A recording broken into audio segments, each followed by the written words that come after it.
there, I do want to make sure you're introduced to the guest in the back. That's Alex. Alex is with the Democratic Congressional Committee. He's a tracker that tracks candidates. So he's with the Democrats, and what he's here to do is track everything I say and everything I say to you all. So make sure that you welcome our friend Alex here. Look, I've been in Washington now 18 months, as many of you are aware. And I went down there because I was very upset with the direction our country was going. I look back and everybody talks about, well, what was the reason you went to Washington? Well, it clearly came down to, I was a businessman for, by the way, I could get my bio up here. So that's been 29 years, I'm going to get 30 years here pretty soon. I've been married 20 years or so. But the reason I went to Washington was very concerned about the direction our country was going, but what really was the tipping point was when my Chevy dealership was taken over.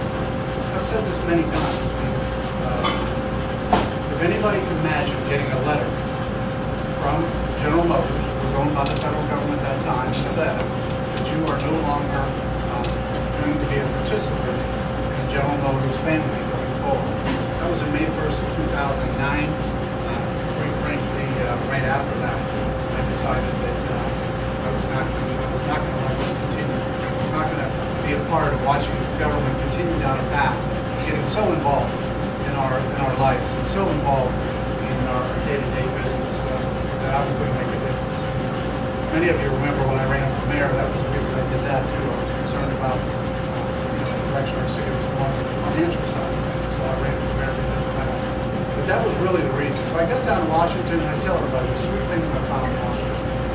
It's kind of interesting. Number one, probably most disturbing, is that nothing starts on time. I mean, and that's if you think about it, you have a country this big, and the first meeting I ever had in Washington was a 10 o'clock meeting. I get there at about 9:45, like I normally would for those meetings, and nothing starts on time. The 10 o'clock meetings start at 10:10, 10:15, 10:20, sometimes 10:30, they move on. They're supposed to finish at 11, it'll be 11:15, 11:30. So it's very disturbing because if you think about it, how do you get anything done if you can't start on time? So it's clearly a big problem. Number two, I said this is that, I looked at the numbers on the CPA. I looked at the numbers before I got to Washington. I was very concerned about the debt and the deficit. When I got down there, I met with the CBO and all the people, basically nonpartisan groups. And what I learned very quickly was the numbers were worse. They were worse than what you hear. And then think about it. We don't have a balance sheet in Washington. That was the first thing I wanted. As a CPA, the first thing I'm going to do in any business, and if you heard my bio, I owned and operated, managed, consulted with over 60 different businesses. The first thing I ever did was I went and got a balance sheet. Washington doesn't have a balance sheet. So when you hear $15 trillion in debt, that's a number, that's a non-balance sheet number. I'm used to seeing a balance sheet that has unrecorded liabilities, pension liabilities, and all these other liabilities.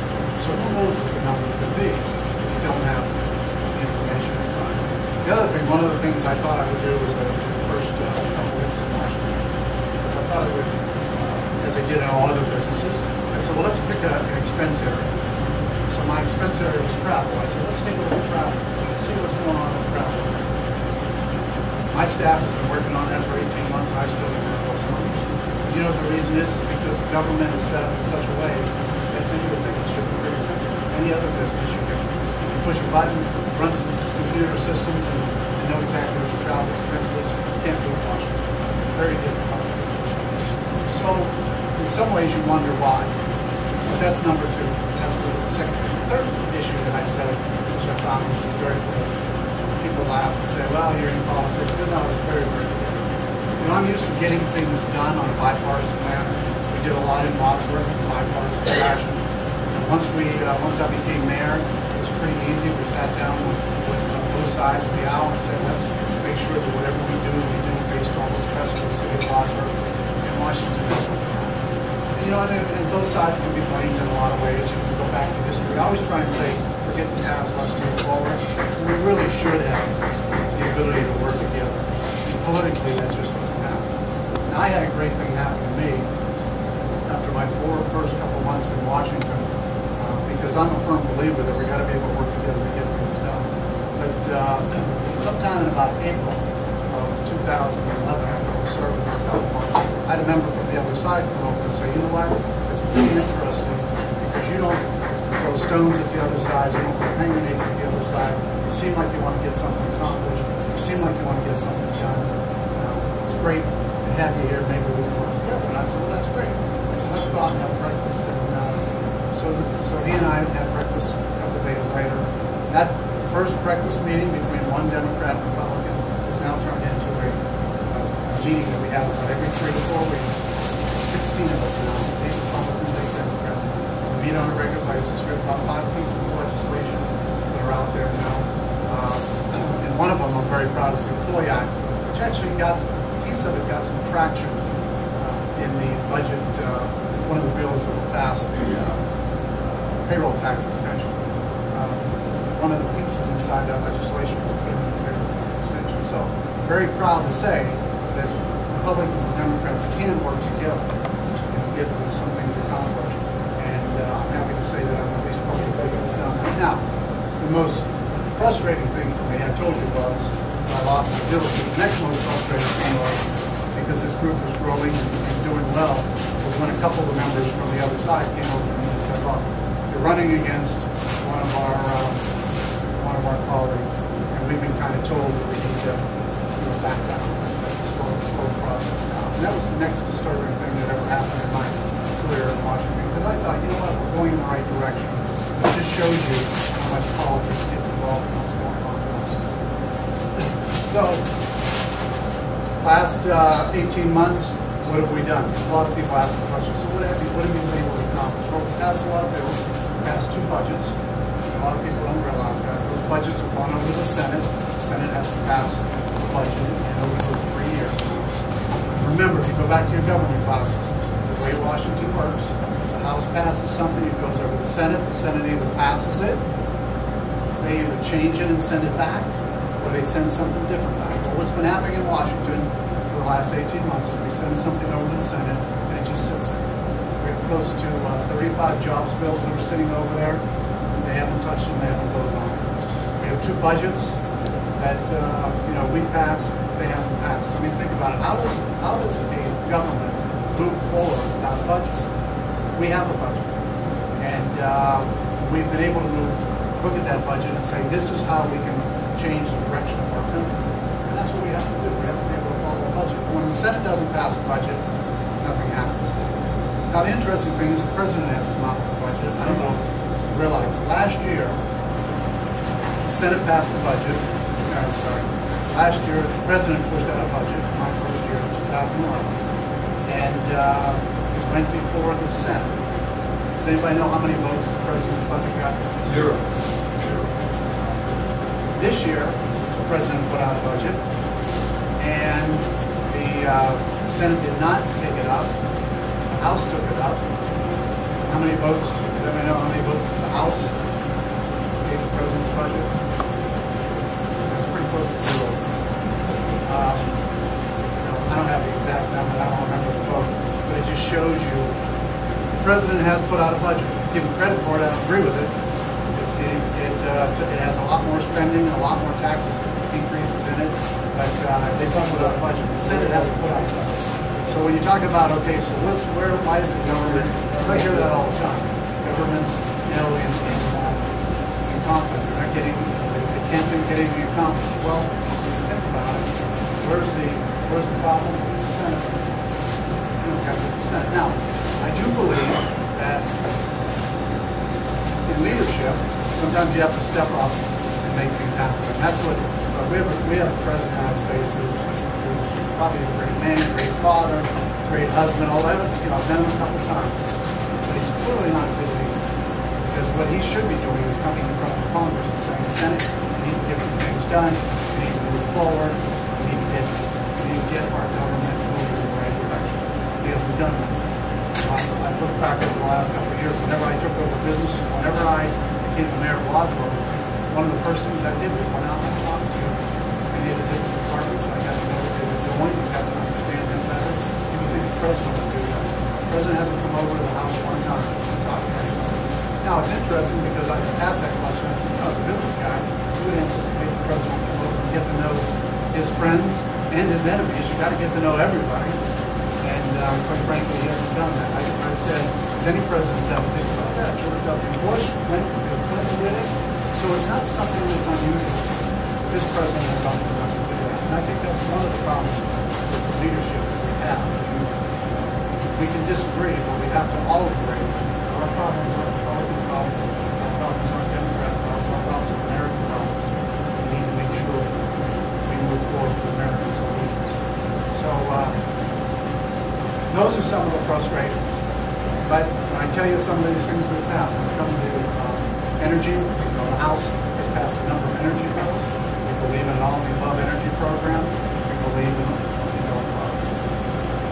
we passed some bills to open up drilling down in the Gulf. We've passed a number of bills to try and reduce our regulations. We've passed a number of bills to cut, there's a lot of people talking about the EPA. We've passed some bills to reduce spend for the budget of the EPA. We've passed some bills to reduce our spending. We had a 5% reduction in our budget, and then we turned around and came back with another 6% reduction. So we understand that the American people are suffering. So these are the things we're doing. I will tell you, when you hear all that, it sounds like, wow, we're moving along. The Senate is not taking a look at any of this stuff. And that's the problem. So I keep going back to that. That's what we're doing with Senate. When it comes to jobs, I told you we have 30-some jobs bills out there. The Senate hasn't taken this up. So we are in an interesting situation down in Washington because the system clearly is broken. What we need to be able to do is be able to move toward a point where we are coming up with answers to give it to. Again, I don't think that's going to occur this year until after the election. Really, we're back now in August. We go back for 2 weeks. We have a continuing resolution. That's a resolution to keep the government operating. We have to pass when we go back. That's because the Senate hasn't passed the budget. We haven't approved the budget, so we have to do a continuing resolution. That's about all we'll get done between now and the election. Now the problem is, after that, we have what we call the fiscal club. Some of you have read about it, heard about it. We have a lot of things coming up. We have tax rates that are set to expire and go back up on everybody from the end of this year. Everybody, tax rates will go back up.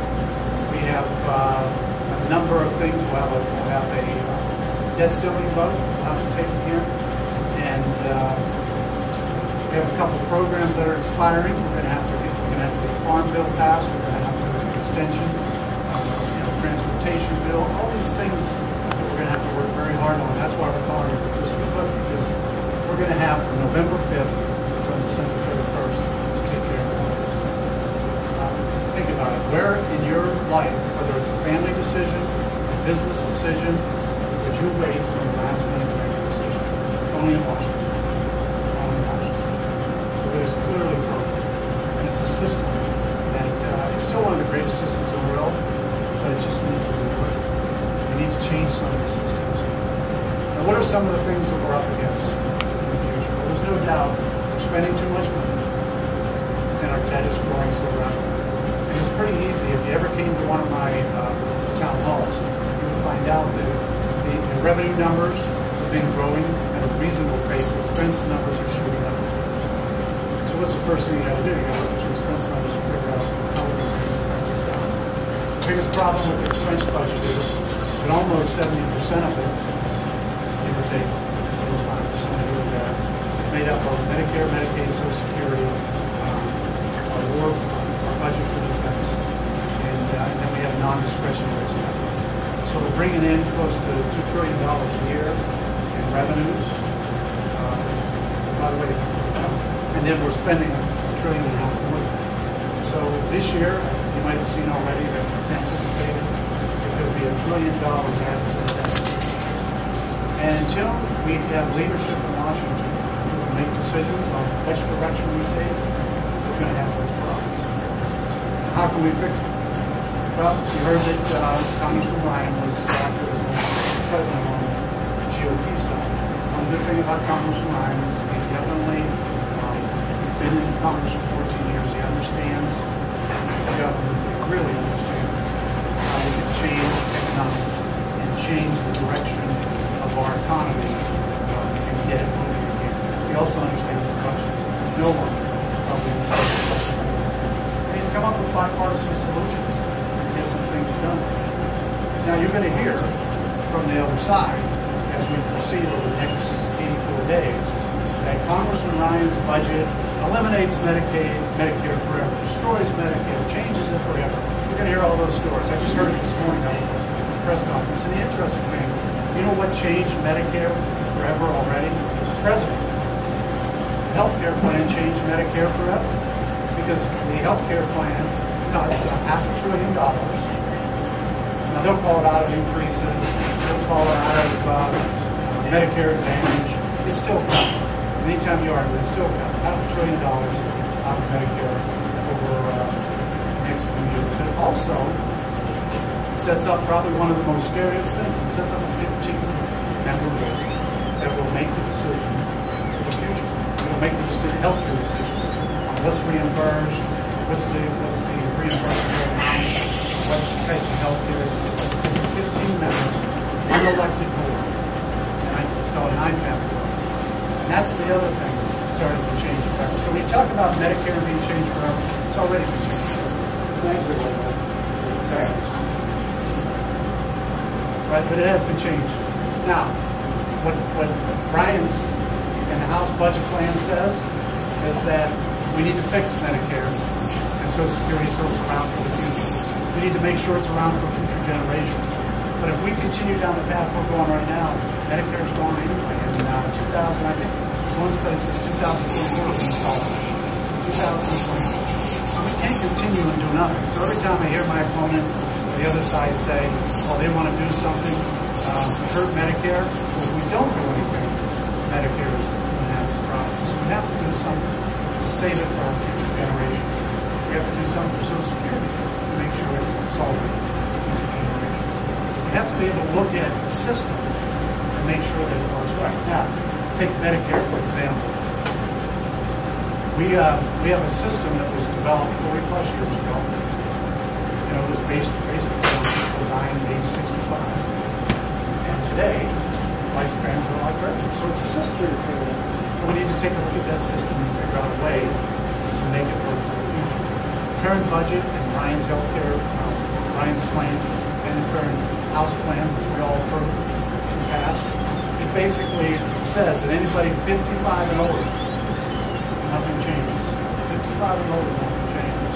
But with anybody under 55, we have to make sure that we change the system in such a way that it's still solid in the future. And when you say change it, you know, people always want to take words. I've got back there, I'll run that machine and they'll put me up on the internet. They'll say, he says he wants to change Medicare. Well, that's not true. We want to make sure that it's around, so we have to make sure that it's solid for the future.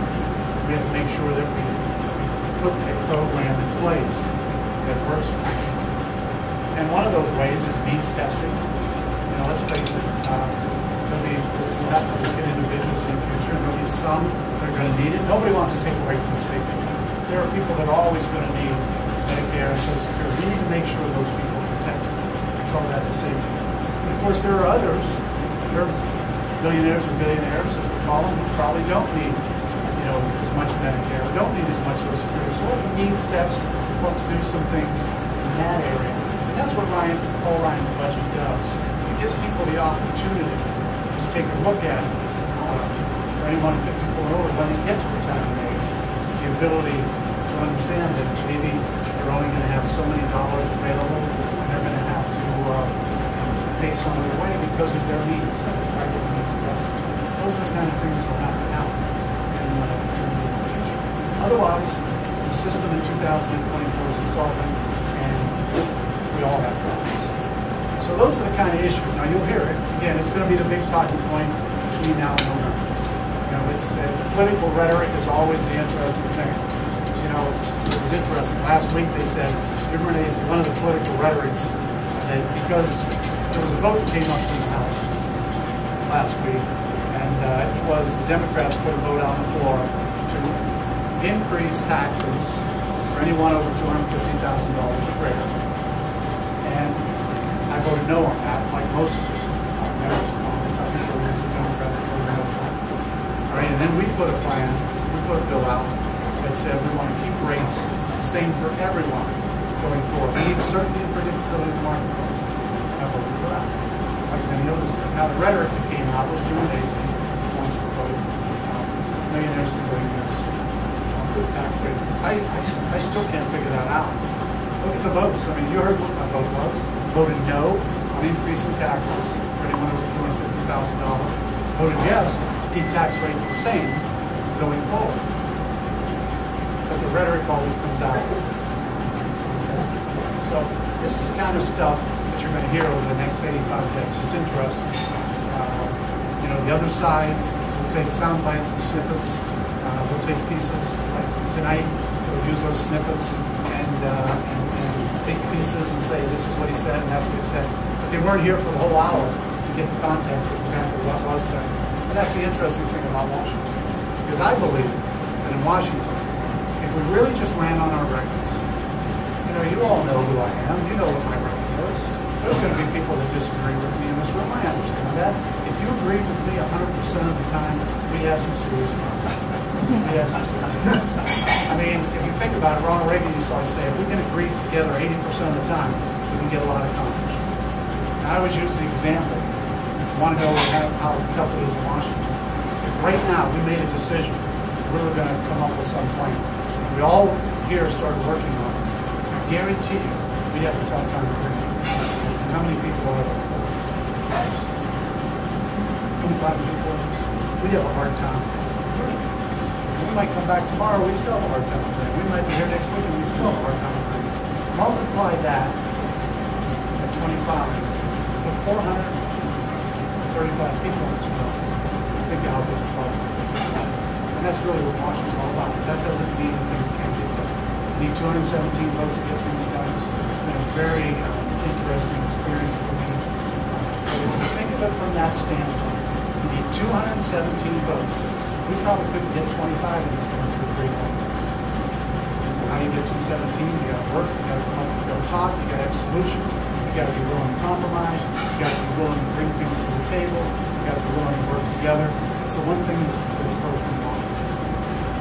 There's no doubt I come back every weekend because I don't like Washington. Clearly Washington doesn't like me. I mean, I come back here because I represent all of you. I represent the people of the 16th district. And when I'm home, I am out every day. I mean, today I was at 3 different meetings, meeting with people. Tomorrow I'll be at 4 or 5. And that is what I do. I try and get out and I listen. I talk to business owners. I talk to employees. I talk to firemen. I talk to policemen. I talk to everybody. I try to hear what their concerns are, what their thoughts are. You know the one thing that everybody says, no matter any one of those groups, business owners, everybody, you know what they say? We're spending too much and our debt is too high. Everybody agrees with it. The problem is we got to make some tough decisions. It's going to take sending people to Washington, as I've said many times, that really aren't afraid to make the tough decisions because they're not worried about, well, look, you make some tough decisions now, and there's truly, people say, well, you won't get reelected. Well, I want to make the right decisions. And if I can make the right decisions, even if I don't get reelected, I'm okay with that. Because the right decisions are what's going to be good for all of us in this room, plus our children and the grandchildren. You know, we used to talk about we are spending so much money that there's a big concern for our children and grandchildren. But right now, it's a big concern for us right now. It's affecting us right now. Our children and grandchildren are definitely going to be affected, but it's affecting all of us right now. With that, I'll kind of open it up. It gives you kind of a 18 months thumbnail of what I've been doing. By the way, I'll tell you this too. You probably saw this. How many people saw the paper this week where I said kind of my schedule for the day? It's truly my schedule for the day. I mean, I get up in Washington about 7:30 in the morning. You know, I usually have an 8 o'clock meeting. We turn around at 9 o'clock, sometimes at 10, 11, 12, 10 o'clock hearings. Hearings will go 2 to 3 hours. I'll have hearings, I'll have meetings, I'll literally have to step out of the hearing and have meetings, and this goes on all day. And then normally, around 10:30 at night, I get back to my apartment, and this has happened many times. I sit down on my couch, and you can count to 5 on something. And that's not good, because I wake up at 3 in the morning wondering where I'm at. Sitting there on the couch with a computer. But that is the normal day down there. But I will say this, I'm honored to represent the 16th District. It's been an unbelievable learning experience in 16 months. I have this bipartisan group that I know is going to grow. We're going to be able to get a lot of things done.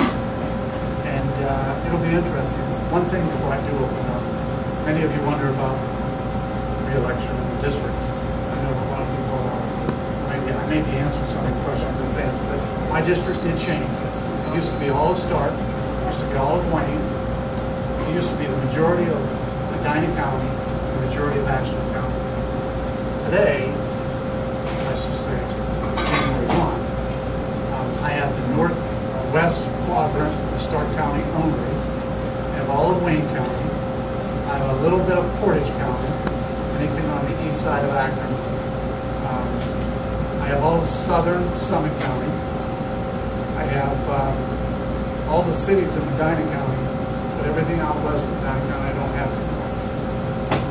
I only have half of Brunswick, which is really strange. I have the east half of Brunswick. I have the western side of Summit County, which is north of Cochran, in the new district. And then I go up into Cuyahoga County. The new district goes all the way up and takes up Westlake, which is the furthest city to the west. Westlake, Homestead Falls, North Homestead, North Royalton, Strongsville, Rocky River. What else am I missing? I got Parma Heights, part of Parma, Middleburg Heights, and Fairview Park. I don't have Graham. I have Homestead Falls. Yeah. So the biggest challenge is just getting people to know me. You know, that in the old district, I had 97% name recognition, and people knew who I was, and were very happy in many cases with what I was doing. Name recognition is the key in the new district. But here's the easiest thing. My opponent and I are diametrically opposed. It's that easy. I mean, that's not saying anything bad about her. That's just saying her voting record is diametrically opposed to mine. I believe in smaller government. I believe in less taxes. She voted for cap and trade. She voted for the stimulus. She voted for the bailouts. She votes 98% for President Obama. We are diametrically opposed. So it's an easy choice. It really is. I mean, I don't really think there has to be any negative ads, although they're going to be there, I'm sure. You can count on it. They can count on it. But we really don't need them. Voting record versus voting record. If she would stand up here and tell you exactly what she believes in, it's going to be 100% opposite of what I believe in, so it should be very easy. The problem in politics is if she had a chance to stand here, she'd tell you things about me that had nothing to do with me or my campaign or anything. She would bring up stories and all this other stuff, which, again, that's the problem with politics. You're seeing that now on the presidential side. The president can't run on his record, so he attacks Governor Ron. What we should be doing is he should be saying, you know what? And I gotta watch how I say this, because you can't go back there and say, I believe in this. I don't believe in this. But if the president really believed in it, he'd stand up and say, I'm the president of the United States, and I believe in cap and trade, and I believe in the health care plan, and I believe in spending more money, and I don't think all the things he believes in. He doesn't have to talk about Governor Ron. And then you'll have his positions. And Governor Ron will tell you, I believe in smaller government, I believe in less taxes. And have an easy decision. It's the same thing with my opponent. But it'll be an interesting 85 days. So with that, I'll open up the question. Are you familiar with the agreement with the Secretary when they came to the United Nations control of economy?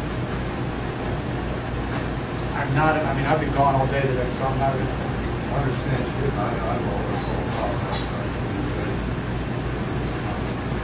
The thing I can tell you is I'm a big supporter of the Second Amendment. I'm going to do whatever I can to defend the Second Amendment. And I have a 100% voting record with the NRA. So me, at least you know that I'm going to vote. I'm always as a big supporter of this.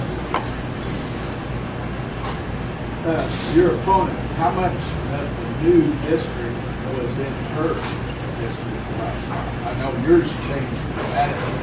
Did hers? Yeah, my district's about 50% new. Her district's 16th district's about 80% new. I think those are the numbers.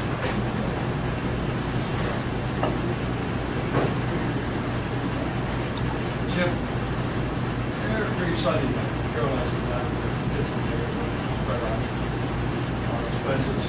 I go, how in the world, without a budget, can you help run this country in the House of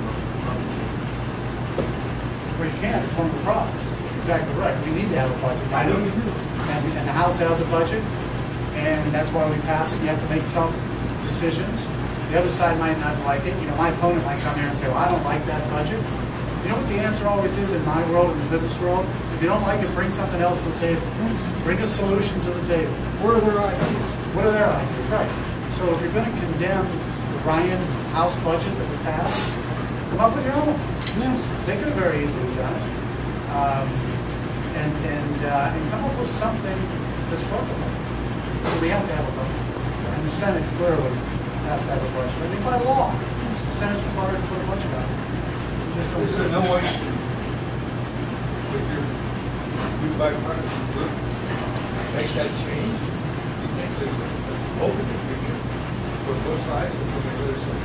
Got to give us a budget. So I'm hoping, quite frankly, that my bipartisan group, 16 of us, which I will call it a group, it's not me, it's just 16 of us, will grow from the bottom up. You have blue dots? Look, I got progressive liberals in there. I mean, it just shows you. Yes.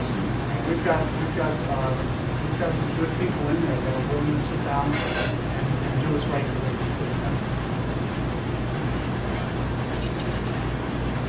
Somebody told me that if the budget is not passed by the end of this fiscal, or the end of this year, that the needed expenses are going to come out of the defense fund. So the defense will be cut to the point that we need money that's not appropriate. What that is back last year when we raised the debt ceiling, we raised the debt ceiling and required that equal amount of cuts be made to spending equal to what we raised the debt ceiling. We're going to probably do that again when we raise the debt ceiling. And then if you remember, there was a bipartisan group put together that had to come up with where those cuts were going to be made. And if they didn't, there would be mandatory cuts out of defense, sequestration, because you heard that word, and there would be cuts out of other areas. There would be sequestration. So what's going to occur now is, even though we have made cuts, there's sequestration that's going to occur that's going to cut the military even further. I can tell you, and I'm not on any of the subcommittees on the military, one of the things we're hearing, that I'm hearing, is that those cuts would take some of our military fleets back down to 1940. Levels of 1940. And that's why the House has come up with, is working to come up with alternatives to be able to take cuts from somewhere else so that we're not cutting the cuts. I follow up on that, you mentioned 1940. I was alive at that.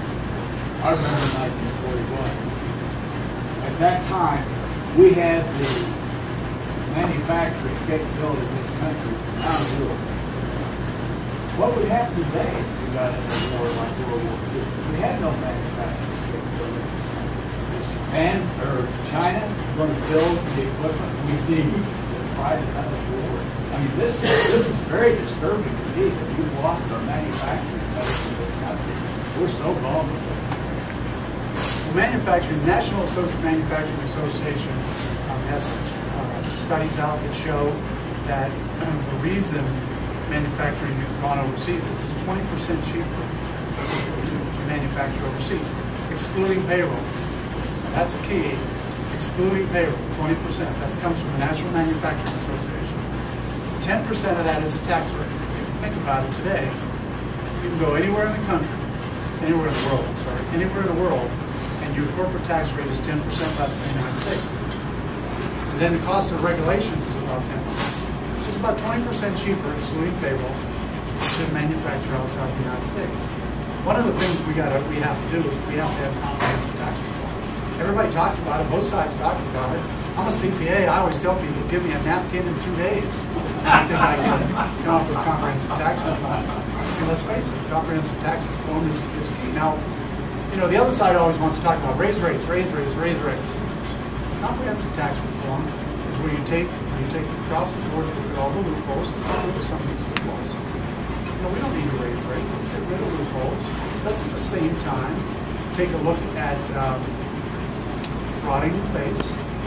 You know, today, and this is an IRS, this comes from the IRS, not from Jim Renacci, not from Republicans, the top 50% pay 97.1% of the income taxes. The top 50% pay 97.1% of income taxes. So when you hear somebody say, billionaires and billionaires have to pay more taxes, my answer always is, so what how much more do you want them to pay? The extra 2.8% or whatever it is? I mean, quite frankly, the top 50% pay 97.1% of income taxes. And that's an interesting statistic because today, the top 50% are paying a larger percentage of their income taxes. And that's why we talk about how do we fix this? Well, let's get our tax rates. If we're going to compete globally, which we have to, let's get our tax rates down. If the lowest tax rate in the world is 25%, and ours is 35 to 36%, we've got to get ours down to 25% so we can compete. Now, I got to tell you, there's other countries that are less than 25%, but the lowest today is 25%. So we've got to get our tax rate down. That's a 10% reduction of taxes. So how do we do that? Well, we bring our tax rate down, we eliminate loopholes, broaden the base. Those are the kind of things we need to do. This is not the time to raise taxes. You know, small businesses represent about 70% of our employers in this country are small business owners. Small business owners, the majority of them are S corps, LLCs, and I don't know if any of you realize what that means. Their income gets taxed directly to them on their personal tax return. If you're an LLC or an S corp, it goes directly to your personal tax return. So if you're going to raise income taxes on anyone over $250,000, you're raising it on small businesses. Because most small businesses are going to make more than $250,000. Now, there are some that make less, I understand that. But the majority of small businesses are going to be affected by any tax increase over $250,000. Why would you ever raise taxes on anyone over $250,000? In fact, I'm going to say something that was said back in 2010, December 17th, I think, 2010. We cannot raise taxes on anyone in the middle of a recession. Does anybody know who said that? President Obama. So that's how interesting this tax increase is. But you'll hear it. It's great rhetoric. And it's easy for the other side to say, raise taxes on millionaires and billionaires. The Senate is not. Do you think the nation collectively this November or whenever this vote of people that are most responsible for holding up the idea that we haven't passed the budget 3 years or whatever, could vote them out again? Well, Do you think that would be prudent? I think that's what needs to be done. Look, I think It doesn't seem to me as though when the House, Boehner, or anyone else comes up with this budget, now it's going to go to the Senate, it just sits there like a lot is doing right now. Well, that's why I tell people, we don't have Democrat or Republican problems. We have American problems, and those American problems, we got people that aren't voting, that aren't putting the budget together in the Senate. So the Americans should vote them out. I don't care if they're Republicans or Democrats. Vote out the people who are not putting the budgets together. That's how simple this is. I mean, it really is. And you know what? Every representative should be willing to stand up like I'm doing in front of all of you, and talk to you. You ought to invite my opponent in, see if she comes. I mean, I think that's the key. I mean, I'd like to come and see her speak in front of the group. I haven't seen that in the few years that I've been around. But what's that? So you know what she says. And then what you do is you make an informed decision. But make sure you cut through the rhetoric when people talk. I mean, if you think I'm saying rhetoric, then you got to say to me, that's rhetoric. Because if you notice, I always say, got this from the IRS, got this from the CEO, got this because what I'm trying to do is make sure you know at least where I'm getting it from. And I think that's the key. But I think everybody should be held accountable. If we need to pass a budget, we should pass a budget. And if you don't pass a budget, I mean, let's face it, right now, the Senate, Harry Reid, should be forcing a budget pass. He's not.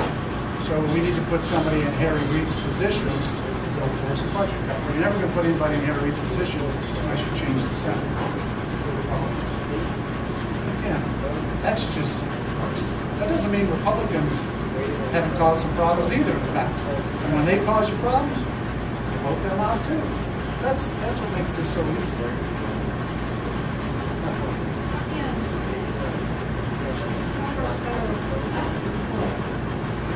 I had certain requirements that I had to use. If I did not, I just put my notes, and I was told, why don't we have something in place for our congressmen that if they are not fulfilling their responsibilities, they are not doing it. You do, it's called an election. Vote them out. Well, the problem is, wait a minute, even if they've been there a long time, the American people have to be able to be willing to get together, start talking with their family members and their friends. I mean, look, I came from a blue-collar Democratic family, a fireman. I mean, so I understand when I sit down with them. But when I go back to Western Pennsylvania, I was just there to see my 87-year-old father this weekend. I mean, I still talk to them and say, guys, I know you're a Democrat, that's okay, but do you really believe in what's going on? Well, no. We've got to change it. We've got to change it. I mean, that's what it comes down to. We've got to be able to take a look, get away from the party, and do what's right. I guess the other issue that I see is how do you get more than 30% on the vote? Our voting numbers are appalling. Overall, if you get 25 or 30% to speak, I think it's the other 80% or 70% to sit out there. Well, I think you tell your neighbors, friends. I mean, my children live in this, in this corner too. I should say they're this small.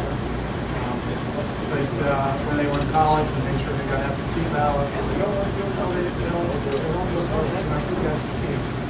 There are a lot of people that say, you know, I'm so fed up with it, I'm not going to vote this time. I hear that now too, and I say, look, this is a right that people died for. You should be willing to vote. You should be able to. And here's the interesting thing: if one person tells somebody else, it does multiply. We got to do that. I mean, that's the key. I mean, it's somebody will say, well, my one vote doesn't count. Yes, it does, because your one vote, once you tell. Your one vote will influence 10 to 12 people. And I think that's what's important. Hanging the check. I vote yes. Every vote counts. I think it's important that we get out of it. Jim, how do you talk a little bit about I know it's going on, don't sure those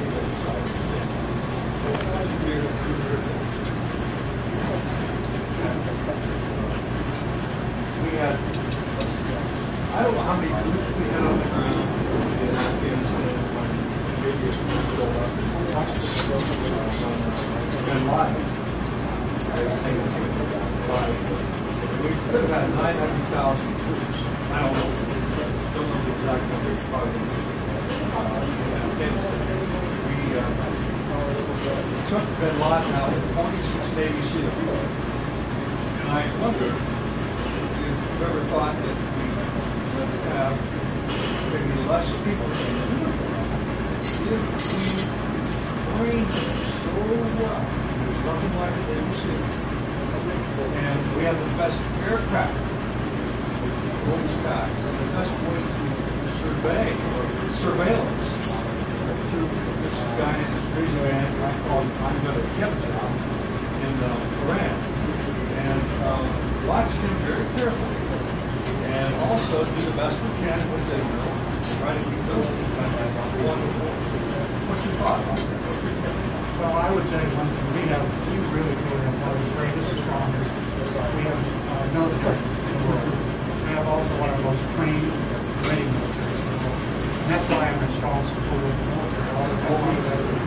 I believe that anybody that serves our country needs to be protected. We need to make sure we have the right equipment. I mean, this is so important. I mean, my dad was a World War II veteran. I have 6 or 7 uncles and cousins that all served. I mean, it is important that we make sure that our military not only is taking care of when they're there, but taking care of when they come back. We need to make sure we have jobs for them. We need to make sure all those things are done. So,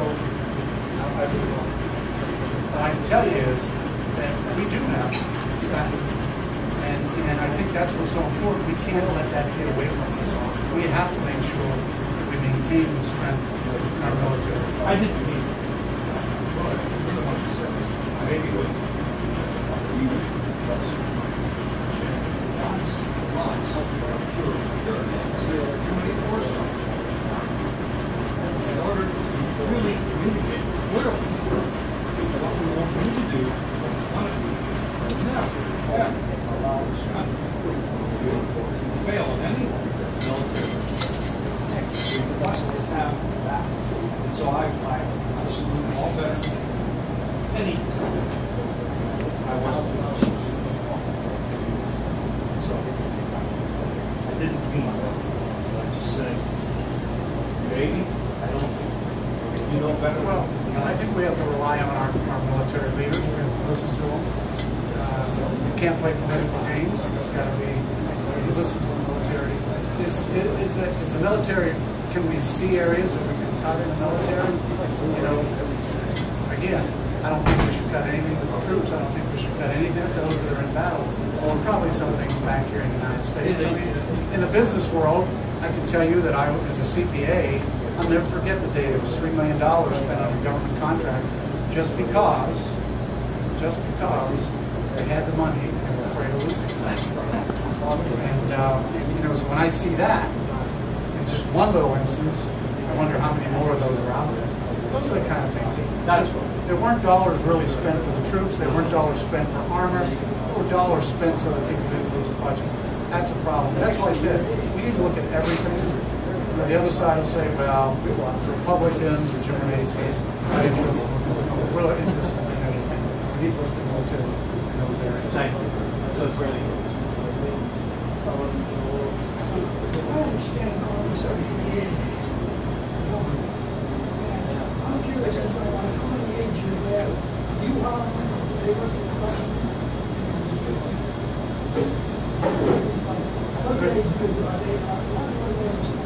That's a great question. Not too many people are asked that question. It's a great question. We, in Congress, we get a budget that we are allowed to spend. It includes our salary. For me, it's around $1.3 million.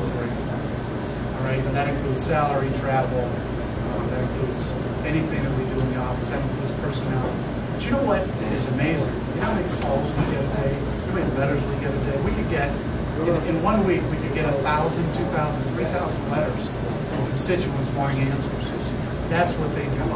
Staff, I have, now I will tell you that I turned back in, because I'm a business guy, and I never really believed in you just spend the whole amount. Last year I turned back in, I think the exact number was around $230,000. It's probably, if you check, you'll find out that was one of the largest amounts turned back into the federal government. Because I still believe you got to operate efficiently. So what we have is we have, I have a one-camp office that has 4,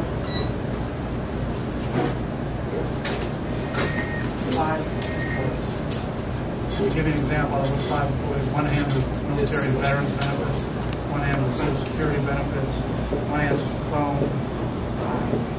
one is a aide for for me when I'm not here, because we have meetings throughout the district that he attends, he represents me.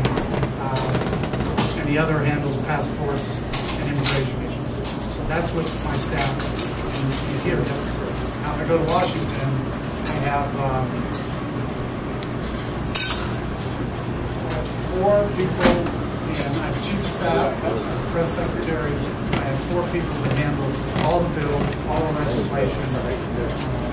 Whether I do legislation or whether somebody else is doing legislation, they get it, they simplify it, they get it on my desk. So I'll have I have 8 staff members in Washington, myself.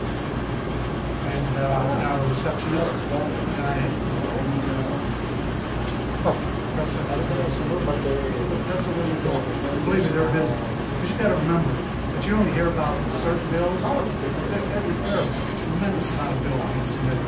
That's why sometimes people say to me, what do you think about HR 4320? I don't know what HR 4320 is. You got to tell me. They go, well, it's about X, Y, and Z. And I'll say, well, has it made it to committee yet? And I said, let me check. And then we'll check it. We'll say that it hasn't gone to the committee. There's so many bills out there that you have to see. But that's what they do. Plus travel, back and forth. That's in the future, not Congress. the release and maybe hired by somebody else. One, the other question I'll tell you, which is, you haven't asked it, but I think it's important, because if somebody, I get this every once in a while, I thought you were going to ask it. Because people say, well, when you leave Congress and you're retired, you got pension for life and health insurance for life. It's just not true. It's not true. That's if you hear that, that's not true. I mean, they'll say you don't pay Social Security. We pay Social Security. We have a 401k that we have to contribute to. It gets vested in 5 years. You have to be there 5 years for it to get vested. It's a 401k. And we have health insurance, which we pay for. I pay approximately $500 a month for my health insurance. And quite frankly, it's not as good as what I had when I had my own business back here in Wadsworth. I'm not complaining, but I'm just telling you. So when people say you've got health insurance for life, you've got pension for life, that's just not true. Now, I understand that in the old days that occurred, but that's not true now. But when you submit a bill, do you have staff members that are skilled writing the language of the bill? Or do you have to go to some Congress office that specializes in writing bills? Because here in City Council, we go to Norm. Norm writes the bills for us. Who writes the bills for you? The City of Wadsworth is the best way of learning how the federal government works. Because that's what I tell everybody. Because you're right. When we want to do legislation, we come up with an idea, and then we have Ledge Council, which is a group of lawyers that do it, just like Norm Bragg does it for the city. And then they come back. And I mean, that's a scary situation. If you think about it, who's writing our legislation? That's the problem. And when you get a 10,000-page bill, you try to read every page of that bill. We haven't had any 10,000-page bills since I've Well, been the help there. bills. But I do read all the bills, yes. I know. I mean, I'm a firm believer in that. In the business world, I read all my contracts. I mean, you're asking for trouble if you vote on something you don't read. So, it's the good thing is that the staff will give me the bill and the highlight. Some stuff is just, the toughest thing about bills is a lot of times they reference federal registers, but you've got to go here, and it becomes a very complicated thing. That's where you need staff. You're asking about staff, you need staff to be able to do the referencing. Any other questions? Last one. Do you expect before the election, Obama will give you another 22,000 piece of legislation or something like Obamacare or universal health care or whatever name you guys put on it, just to hold up things that are the normal course of going into the final days of your life, just to serve things up and make sure. Quite frankly, we only have 8 more days in legislative session. I don't think President Obama has any plans on that. We gotta get a continuing resolution to keep the government. That'll be what we do when we go back, keep it going. There's already been agreement between the Senate and the House to do that, and the President, I understand. So we're gonna get that done, and then we're gonna recess for elections. Because the problem now, nobody's gonna get anything until elections. And really, in November, quite frankly, that'll be the decision on which direction this country takes. We continue down the path of spending more money, driving up our debt, stimulus 2, stimulus 3, raising taxes, all those things, which is where we're at today. We're going to take a new direction, which is less government, cutting spending, getting regulatory burden. Nobody's saying we want to get rid of all the regulations. But I'll give you an example. We passed a bill in the House 2 weeks ago, and all it said was no more regulations until unemployment gets below 6%. Sounds pretty reasonable, doesn't it? Sounds pretty reasonable. I think my opponent's voted against it. I'm not sure. I'm pretty sure she voted against it. And that's what's crazy. I mean, that's a pretty simple bill. No more new regulations. By the way, here's another thing that you should know. All the regulations have been passed over the last years and years and years. They keep piling up. When new regulations are passed, guess what? They just pile up on top of the old ones. No, there's not.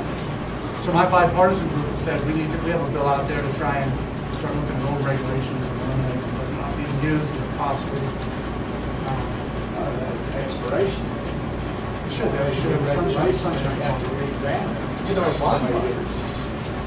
They should. And I think those are the kind of things that the bipartisan group has said we should do. Sunsetting things. If you sunset everything, you've got to make a decision what you do with the parents. Anyway, with that, I thank you so much for taking the time. I appreciate being here and look forward to serving you another 2 years. Thank you.